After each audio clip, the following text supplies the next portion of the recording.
Hi friends, நான் இப்போ hair லாஸோட பற்றி சொல்ல போகிறேன்.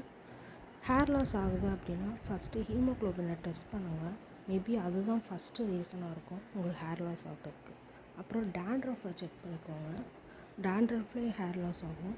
அப்புறம் ஸ்ட்ரைட்னிங் டூல்ஸை ரொம்ப யூஸ் பண்ணாமல் வீக்லி ஒன்ஸ் அந்த மாதிரி இல்லை வீக்லி ட்வைஸ் முடிஞ்சால் ரொம்ப அவாய்ட் பண்ண பார்த்துக்கோங்க. அப்புறம் வெட் ஹேரில் எப்பயும் தலை கோம் பண்ணாதீங்க. பாடி ஹீட்டை ஃபஸ்ட்டு எப்பயும் பாடியை முடிஞ்சளவு கூல் பண்ண பாருங்கள்.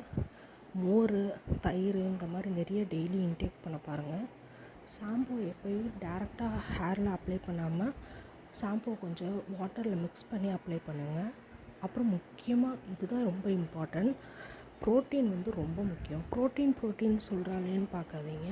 டெய்லி கருப்பு சுண்டலை காலையில் ஊற போட்டு டெய்லி கொஞ்சமாக சாப்பிடுங்க. தேங்க்யூ.